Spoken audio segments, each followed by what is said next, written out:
8 children killed in mass shooting in Shreveport, Louisiana, as father targets his family, the police say. So a lot of people, if you hadn't heard about it, probably some of you have heard about it. And that's not the only individual that has had a breakdown recently. So it's a lot of mental illness, a lot of domestic violence going on, all at the same time. So this is out of CBS News by an Emily May Zachor.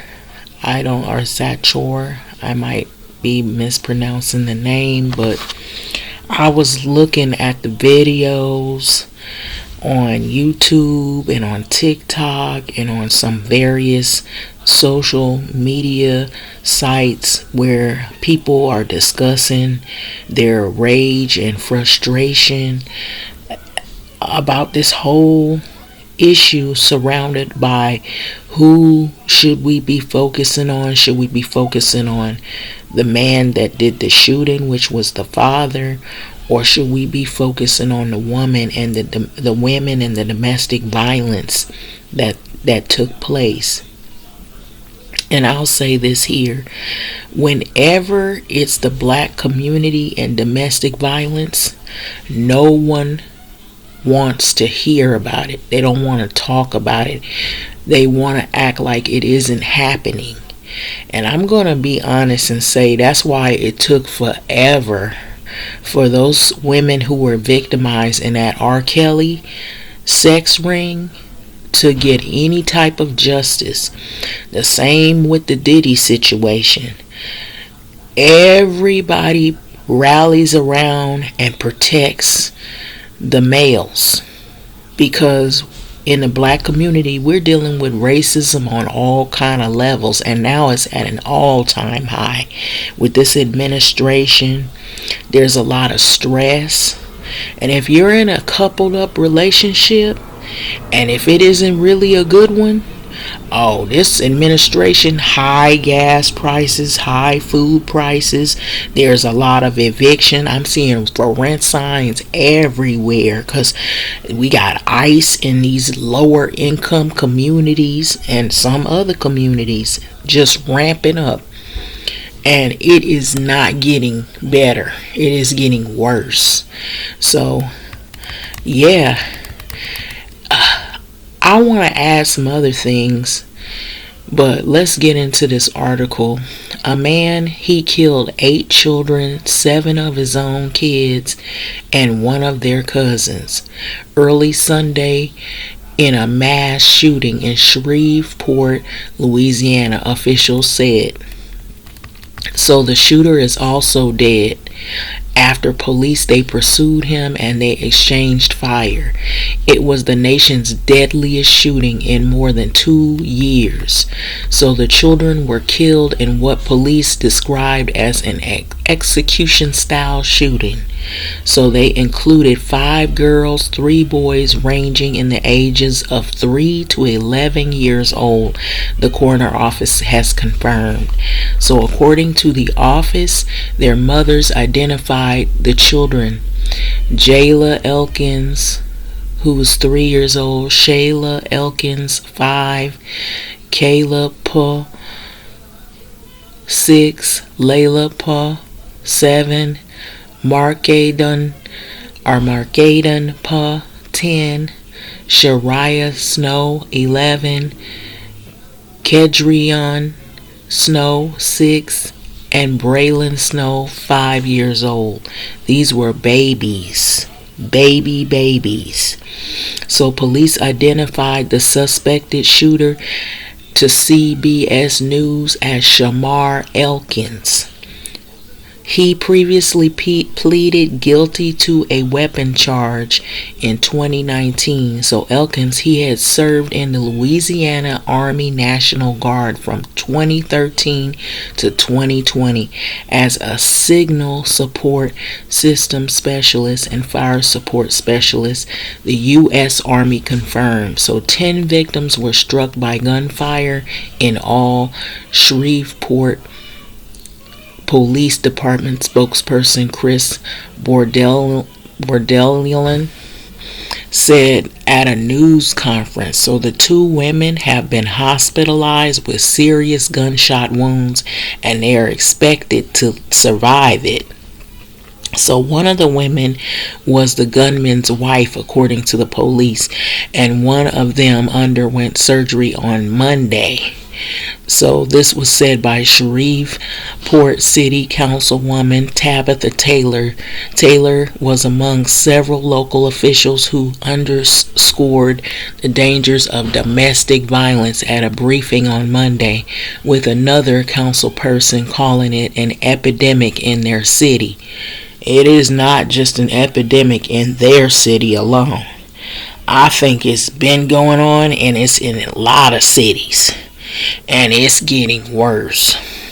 So Taylor said the victims' family members asked that the public allow them to grieve and go through this process when she spoke with them on Sunday.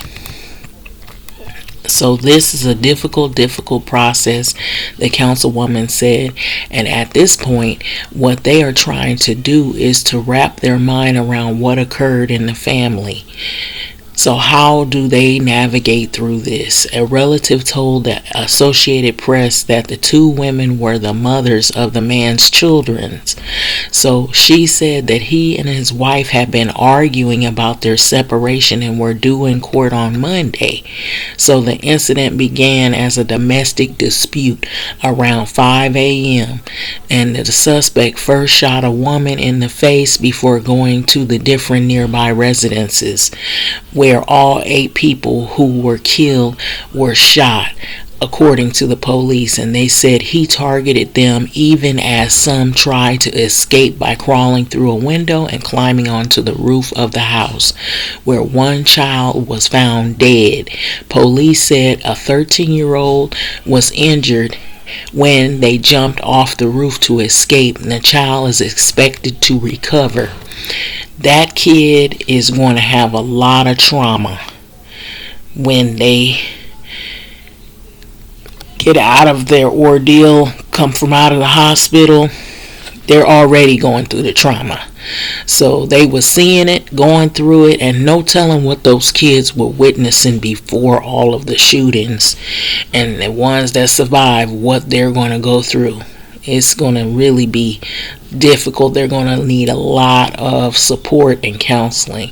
So officers initially received a call about the shooting just before 6 a.m. Shreveport Police Chief Wayne Smith said at a briefing. So at the time, the caller said that they were on top of the house with the suspect still inside. So several minutes later, on a separate call, the person told the dispatch that she and her children fled from the roof and were in the backyard, according to Smith. So the police chief said the officers received another call an hour later from someone who stated that her boyfriend had shot her and taken her 3 children and fled the scene, identifying the man as Elkins.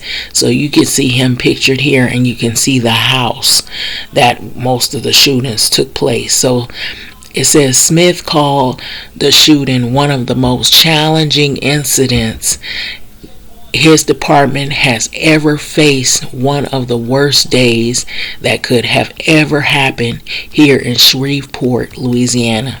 So a past booking photo of Shamar Elkins, who police say shot and killed 8 children in his family, at a home in Shreveport, Louisiana, early Sunday, April 19, 2026. So that's a picture of him right there.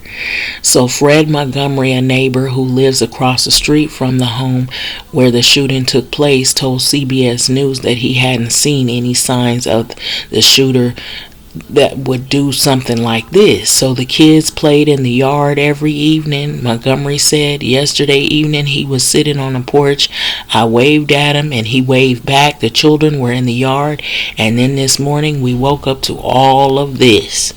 Photos of the gunman's Facebook page show him with several of his children, one of them who was posted just 2 weeks ago with a caption, "With all my kids, what a blessed day." Louisiana Attorney General Liz Muriel said on X that multiple law enforcement agencies are investigating the incident as of now. So Shreveport Police Chief Wayne Smith said he couldn't even begin to imagine how such an incident or event could have had occurred, and said investigators will be going through every piece of evidence at every scene to understand what took place. So over 30% of our crimes, 30% of our murders in the city of Shreveport are domestic related in relation.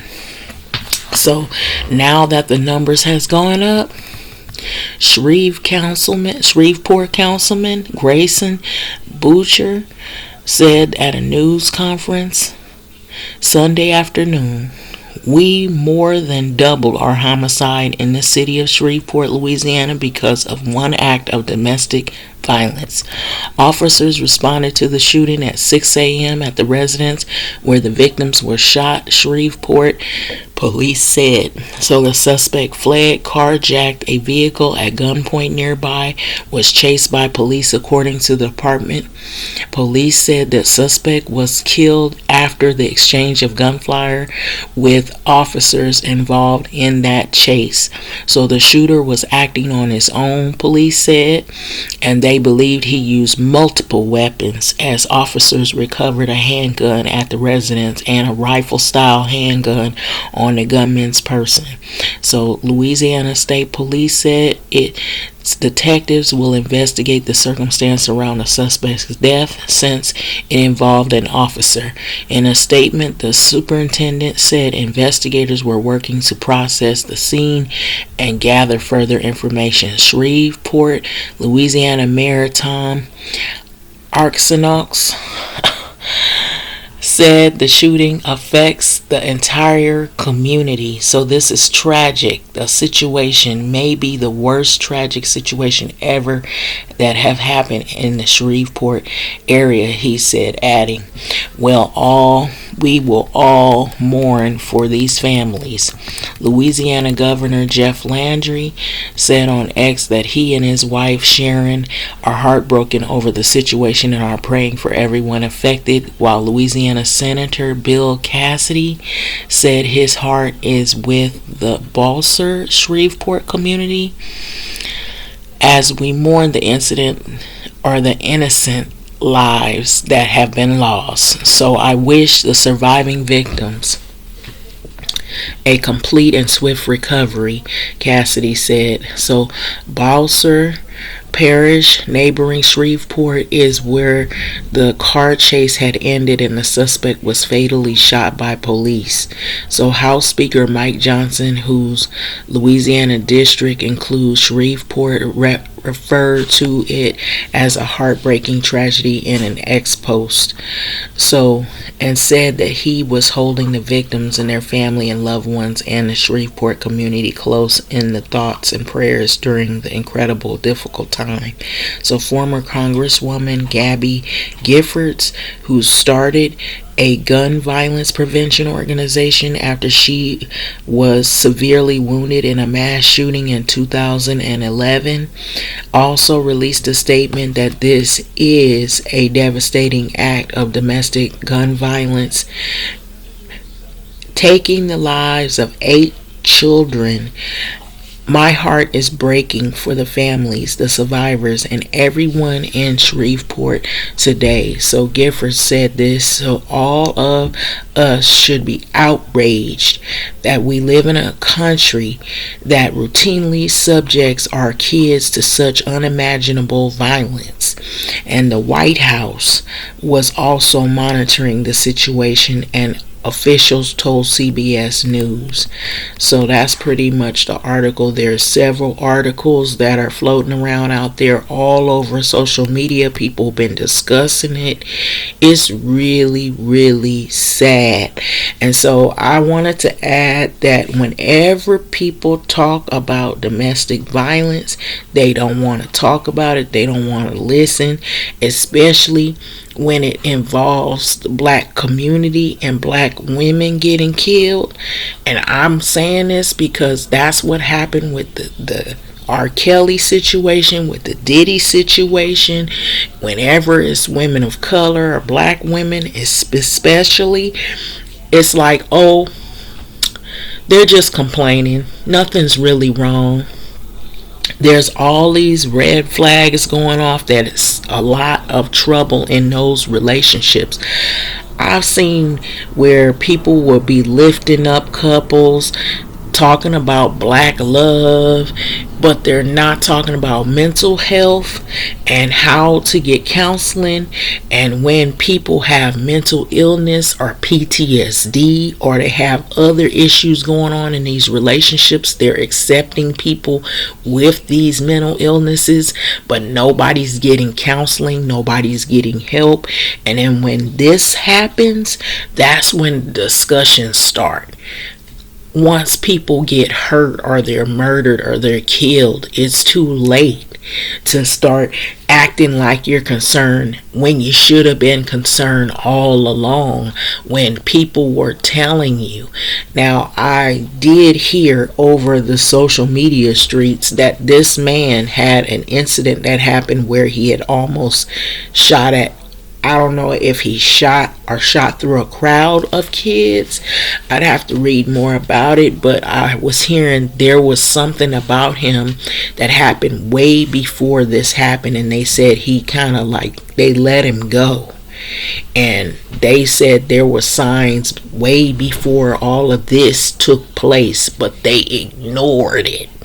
And so I remember doing a video, and it was talking about PTSD, and this man came on there, and he's a black man, talking about he went in the service. Oh, you should go in the service, and oh, there's no PTSD. Oh, that's BS, and this and that. When you see that's what's going on, a lot of these men go through trauma when they go over there. Women going over there and fighting, they see a lot of traumatic things, and they come back with mental problems. If they come back with their arms and legs and their mind isn't right, and they may look like they're okay, but when you get in a relationship with them, you know they're not okay.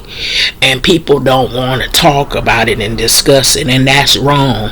And because if you do that and ignore it, then you have more of these incidences right here that we're looking at right now.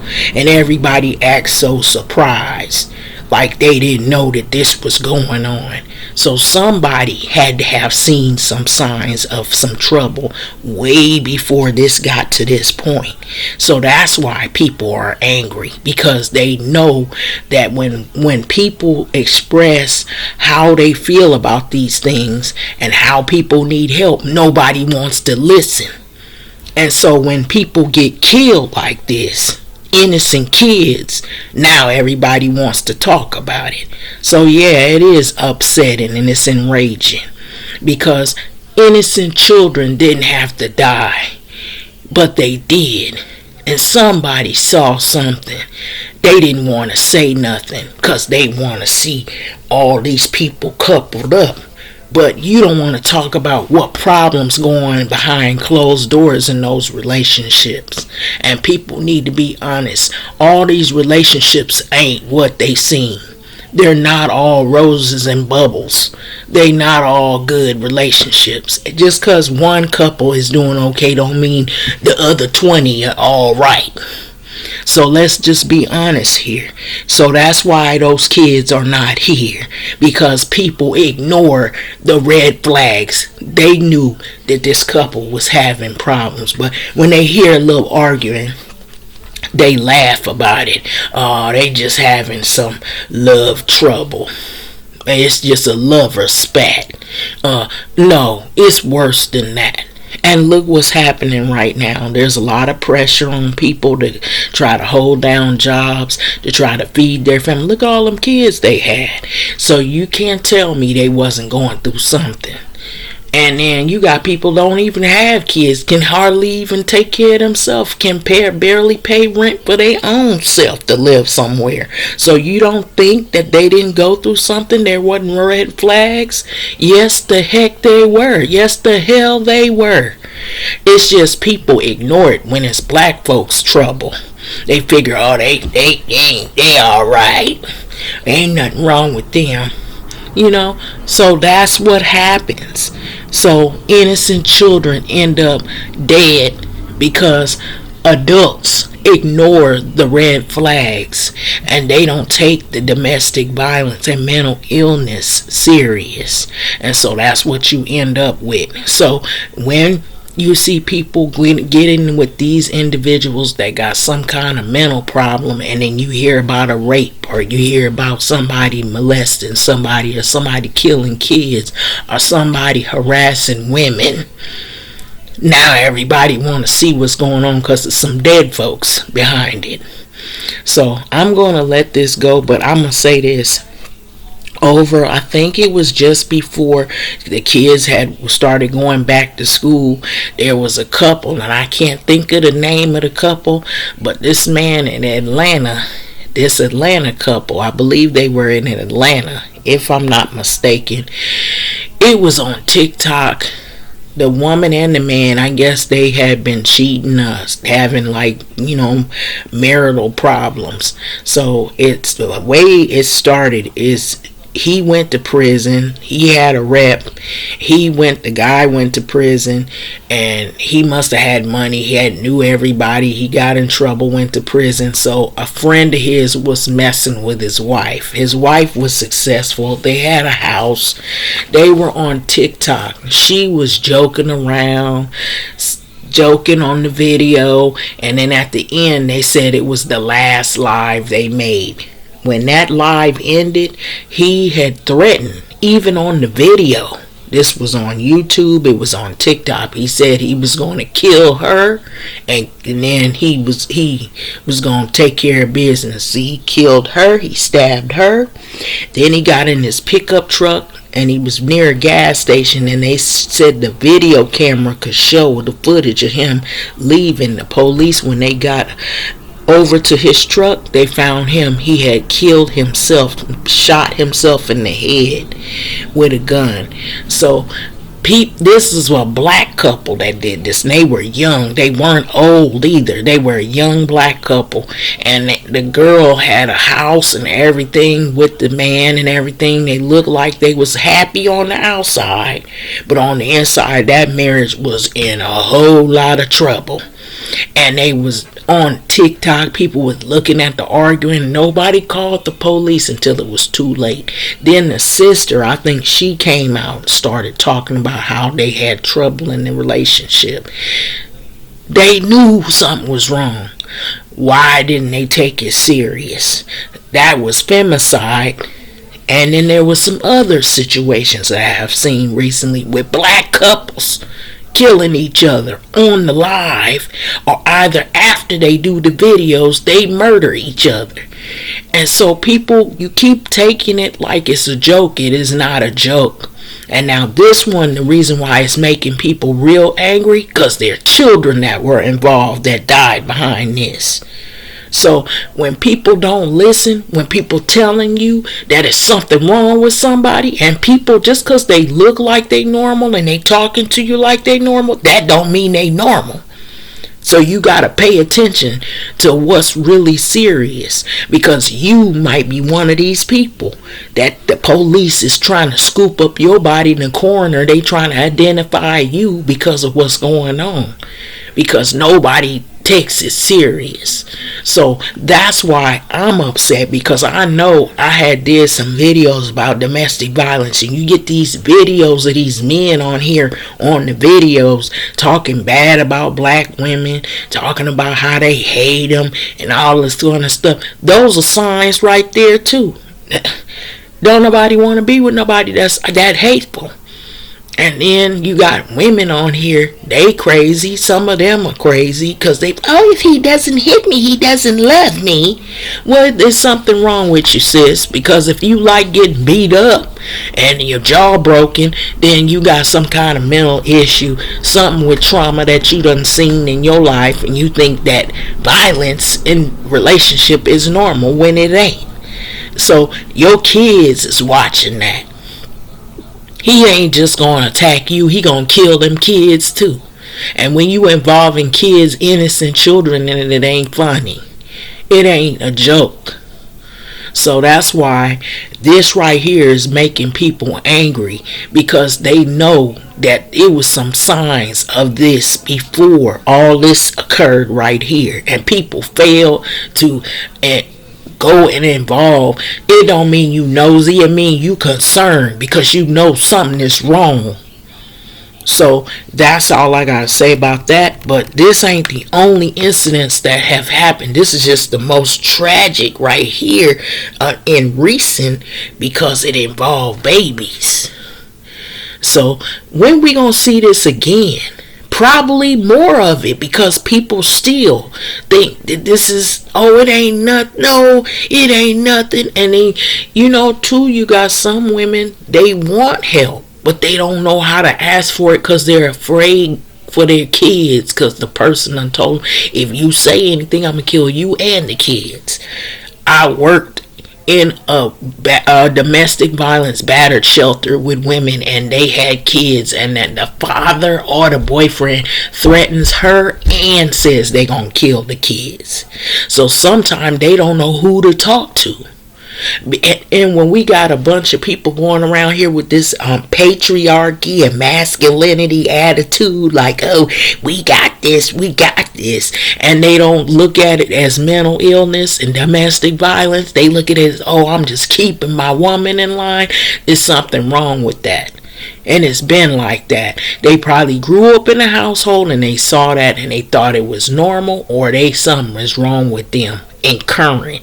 Maybe they went through something. They went into the service, came out crazy, and so they having flashbacks, or they going through this administration, which is highly racial right now. You can't buy anything without worrying about how I'm going to pay my mortgage and my rent and my bills. How am I going to eat? Because everything that this man made campaign promises saying, we going to lower the groceries, we going to lower the gas. Everything is high as hell right now. And people don't know where they going to eat and where they going to sleep. So it's a lot of stress going on because of this administration. Yeah, I'm saying it because it's the truth. And people want to sit up there and act like this shit ain't happening, and it is. And so these kids didn't deserve to die, and other people that's going through this don't deserve this. So I'm gonna end this video right here, because this is bad right here. And until we get it together in our communities and stop faking the fake black love and start seeing what the real stuff is going on in these relationships, that ain't nothing but a train wreck coming. It's going to get worse. That's how what we looking at. More of these type of situations, which is heartbreaking. And I agree with those people who said it's sad. It is sad. Especially when kids are defenseless and they don't have no voice in it. They didn't deserve none of this. But we keep on ignoring these issues, and that's what you're going to see more of. I'm sorry, but I know I sounded really emotional, but it's the truth. It is the truth. It's bad. All of this is bad. This ain't no black love right here. We need to start talking about mental illness, PTSD. We need to start talking about how people need to stop calling women bitches and talking crazy and threatening kids and shit like that. We need to start talking about when these couples ain't nothing but a train wreck. don't need to be together. Stop trying to put people together that's going to kill each other. And start talking about, y'all need to go to counseling. If it ain't working, then split up. Be honest. Everybody don't need to be coupled up. Everybody don't need to be with somebody. They need counseling. They need help. They don't need to be with somebody just because they want to say they got a man. Yeah, you got a man, but he ain't good. There's something wrong with him. And it's going to be something wrong with you if you don't fix it. Yeah, so that's what I'm saying right there. I'm going to leave it at that. I've seen it on Roland Martin, people discussing it. His channel, a whole lot of other people. We should have been discussing this a long time ago. And I know this video seemed like it late. It ain't late, because we still talking about it. And what we talking about now, what we should have been doing is talking about it way before all of this occurred. Because it is real. Domestic violence didn't just go away one day. Just walk. Or after the whole incident with the OJ thing, it went away. They was all concerned about the white lady getting beat up. But what about these women of color that getting killed and the kids getting killed?